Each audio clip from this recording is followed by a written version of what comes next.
Brad, you guys had 80 field goal attempts tonight, which is the second lowest you've had in a game this season.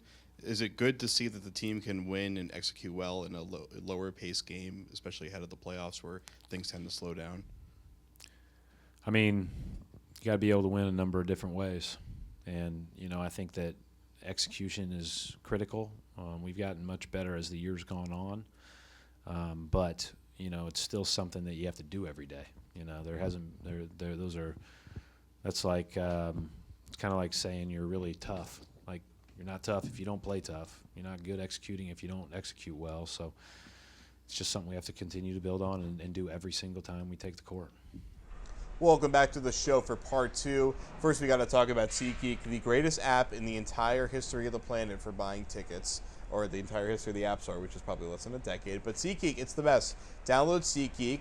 Use the code CelticsBeat to get a $20 rebate on your first purchase at SeatGeek. You obviously know what SeatGeek is. It's the best place to buy tickets online. It's an aftermarket resale place where they are great with you about being upfront with fees, being upfront with what your tickets are, where they're going to be, what the view is going to be like. It's the best. So go to SeatGeek and use the code CelticsBeat. And be sure to subscribe to Celtics Beat on CLNS Radio, on iTunes, and Stitcher, and to listen to the CLNS Radio pregame show where they have on the best basketball minds, writers, play-by-play guys, color guys from the opposing team at 4 o'clock Eastern before every single team that the Celtics face. Now that we're done with the read, can we talk about Amir Johnson? Because Amir Johnson had a heck of a night. Big money is big tonight. I mean, the big dog was huge.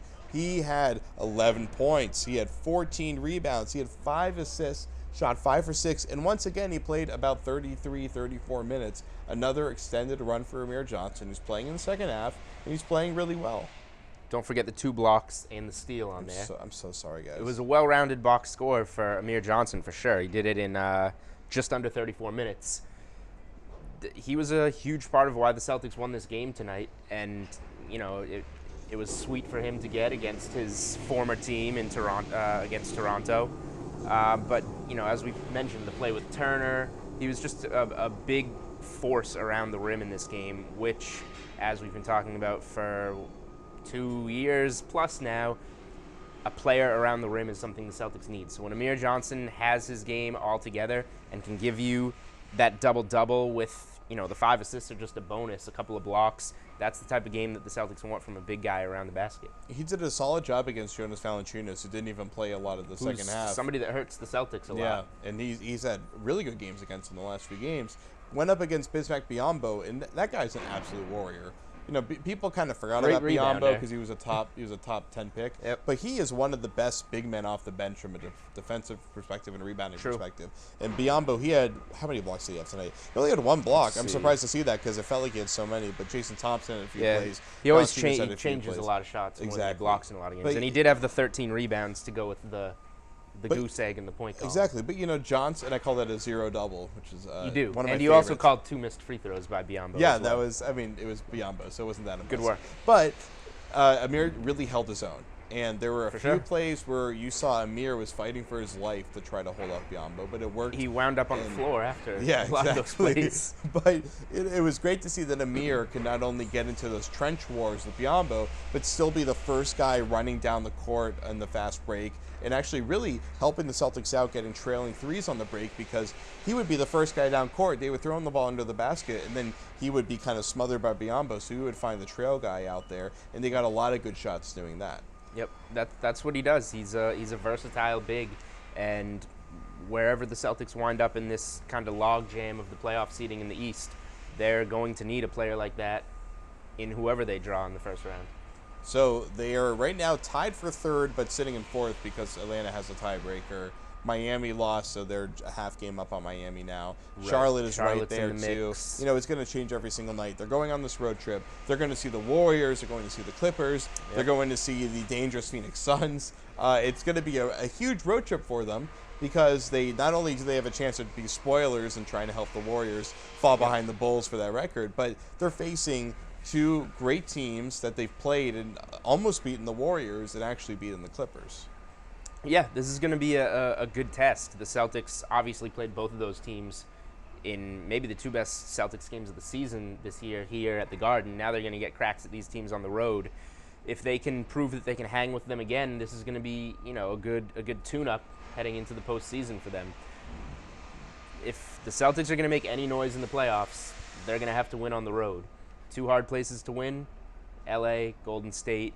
Let's go see if they can do that. Yeah, I mean, winning in the Oracle has proven to be almost impossible. I mean, winning against the Warriors has been impossible, but the Oracle has been one of the hardest places to play over the last Technically, this decade. season it has been proven impossible. It hasn't happened yet. Yeah. Although I guess it's the Spurs are the ones that really are impossible this season. But Both. No. So if Jay Crowder doesn't come back during that road trip, do you think they can come out of it with a winning record? Well, first of all, Crowder's not expected to play on this trip, correct? That's At least early on the trip, but they're going to be gone for a couple of weeks. We'll so see what happens. I think that second week is when they're hoping that he's going to be ready to come back. Right. I mean, the Suns should be a win. They could beat a team like Portland. They can come out of this trip 500. I would say the real test is can they get one of those games? I don't want to sound like a broken record. The Clipper game is the big one. The same and the two Warriors teams game. again. The Warriors could be in that position, although they're coming on the second night of a back-to-back. So it's either they're going to play out of their minds or they're going to get smoked. Right. The Warriors game. I mean, let's call it like it is. Nobody's beat them there this year. The Warriors are probably going to win that game. Now, if the Celtics can play that game like they played the Warriors here in Boston, that looks pretty good on them. The Clippers game would be a good game for the Celtics to try and get and come out of this trip above 500. The Warriors game is more of a measuring stick than anything, I would say. All right, well, that'll do it for us here. We kind of mentioned off the top, Phife Dawg from Tribe Called Quest passed away from type 1 diabetes. It's very close to my heart in two ways, in that, one, I lost my brother to type 1 diabetes, and our family has fought to raise awareness for the last decade since his death. This is another chance to go to jdrf.org and ada.org to learn more about type 1 or juvenile diabetes, and make sure that you look for the warning signs in your children while they're still young. And also, Phife Dawg was someone that kind of shaped my childhood. I was a huge Tribe Quest fan when I was a kid, even though they were a little bit before my time. And he's one of my favorite rappers, one of my favorite musical artists of all time. He's a huge inspiration to me. So we're going to miss you, man. This is it. We got the Jazz from Tribe Called Quest. Peace out on the Garden Report. There's been good progress. There's been good growth in our team, and that's my biggest focus. But it's like I told Abby, hey, you don't sign up to come to the Boston Celtics to win 42 games. So we got a long way to go. And everybody up on it, we get the job done.